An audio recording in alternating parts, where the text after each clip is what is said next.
हरि ओम तत्सत। प्रणाम पृथ्वी प्रणाम आकाश, ताई जगन्नाथ ताई। सूर्यदेव नम, चंद्रदेव नम, आकाशदेव नम, पृथ्वीदेव नम, वृक्षदेव नम, वृक्षदेव नम। दर्शक बंधु, प्रकृति बंधु नवकिशोर पंडा, कटक सदर 42 मौजा श्रीराम ग्राम। आज बरगछ एवं ओस्त गछर महिमा विषय जानिबा।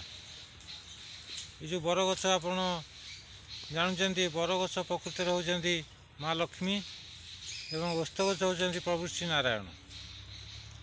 बर ओस्त गछर विभाग भी कराए सत्य जुगे तो बर ओस्त को लक्ष्मी नारायण रूपे तो पूजा करा पूजा भी एवं भी होची। प्रकृति में आपण वृक्ष ही प्रकृत भगवान, वृक्ष ही सत्य। सत्य जुगे वृक्ष पूजा करा वृक्ष को मानुले, वृक्ष देह 33 कोटी देवादेवी बास करुले।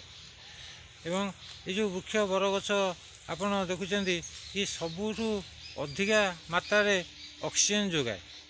एवं आ गोटे कथा आपन को अनुरोध करी, ये जो वृक्ष दिन में वृक्ष तले जहाँ बसवास करेंगे, संध्या वृक्ष तले बसबे कि वृक्ष तले कौन प्रकार आसी व्यवहार करेंगे संध्या टाइम रे। कहीं संध्या टाइम रे अंगाल कामना छाड़ती, जहाँद्वारा कि शरीर किसी क्षति होता है।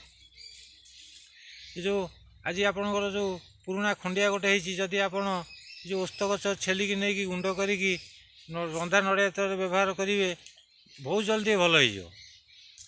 आउ जदि आपणकर कार विभाग हो पारनी, आप कंचा क्षीर आणवे, बर ओस्त गछ मूले ढालिबे एवं 7 थर परिक्रमा करेंगे। 7 थर परिक्रमा करने द्वारा आपणकर दुख जनइबे, आपणकर जहाँ अच्छी मन सब जनइबे, देखिए आप बहुत जल्दी विभाग प्रस्ताव आसो और विभाग हो। प्रभु जगतनाथ जगन्नाथ, लोकनाथ लोकनाथ, देवंकर देव महादेव प्रार्थना कर जीव सुखमय हो, आनंदमय हो, आप जीवन में आनंद खुशी उल्लास भर दिंतु। और आज जगत ध्वंस नीला चलती, आप जगत को आप बचातु, आप सृष्टि की आप बचातु, आपण संतान को आप बचातु।